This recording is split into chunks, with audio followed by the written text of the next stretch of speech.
Halo, perkenalkan nama saya Winda Fatimah Nahak dengan NIM 22011401118 dari kelas 3E Prodi PGSD Fakultas FKIP Universitas Nusa Cendana Kupang. Dalam video ini saya akan menjelaskan kembali sedikit materi yang sudah dipresentasikan oleh kelompok 5 pada pertemuan mata kuliah Pendidikan Multikultural dengan judul Pengembangan Pendidikan Multikultural di Indonesia. A. Pengertian pengembangan pendidikan multikultural. Pengembangan pendidikan multikultural merupakan proses pengembangan seluruh potensi manusia yang menghargai pluralitas dan heterogenitasnya dengan didasarkan pada prinsip-prinsip persamaan, saling menghormati, dan memiliki komitmen moral untuk sebuah keadilan sosial. B. Sejarah pengembangan pendidikan multikultural di Indonesia. Pendidikan multikultural hadir di tengah-tengah masyarakat Indonesia sejalan dengan gelombang perubahan struktur sosial dan politik masyarakat. Perkembangan pendidikan multikultural di Indonesia dibedakan menjadi 3 fase perkembangan, antara lain, pertama, pendidikan segregasi pada masa kolonial dan prakolonial. Pada masa ini, pendidikan hakikatnya bersifat memisah atau menggolongkan antar kelompok sosial. Yang kedua, pendidikan bermodalkan melting pot atau teori peleburan, di mana masing-masing kelompok etnis dengan budayanya sendiri menyadari adanya perbedaan antar sesamanya. Namun, menyadari perbedaan tersebut, mereka dapat membina hidup bersama. Yang ketiga, pendidikan multikultural yang dijumpai sekarang.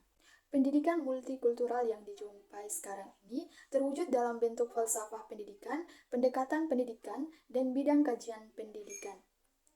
C. Bentuk pengembangan pendidikan multikultural di Indonesia. Bentuk pengembangan pendidikan multikultural di setiap negara dapat berbeda-beda sesuai dengan permasalahan yang dihadapi oleh masing-masing negara. Pengembangan pendidikan multikultural di Indonesia dapat berbentuk 1. Penambahan materi multikultural yang dalam aktualisasinya berupa pemberian materi tentang berbagai budaya yang ada di tanah air dan budaya berbagai belahan dunia. Yang kedua, berbentuk bidang studi atau mata pelajaran yang berdiri sendiri. Yang ketiga, berbentuk program dan praktek terencana dari lembaga pendidikan. Yang keempat, pada wilayah kerja sekolah. Yang kelima, gerakan persamaan, dan yang terakhir adalah proses. D.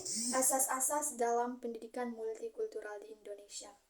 Ada beberapa asas yang menjadi ciri khas pendidikan multikultural di Indonesia, mengingat akan situasi dan kondisi bangsa Indonesia yang telah melalui sejarah penjajahan yang panjang. Asas-asas itu antara lain: 1. Asas wawasan nasional atau kebangsaan, atau bisa disebut juga asas persatuan dalam perbedaan. Yang kedua, asas Bhinneka Tunggal Ika atau perbedaan dalam persatuan. Yang ketiga, asas kesederajatan. Yang keempat, asas selaras, serasi, dan seimbang. E. Prinsip penyusunan dalam pendidikan multikultural. Ada 3 prinsip yang digunakan dalam menyusun program pendidikan multikultural, yaitu 1. Pendidikan multikultural didasarkan pada pedagogi baru, yaitu pedagogi yang berdasarkan kesetaraan manusia atau pedagogi kesetaraan. Yang kedua, pendidikan multikultural ditujukan pada terwujudnya manusia yang berbudaya. Dan yang terakhir, prinsip globalisasi budaya.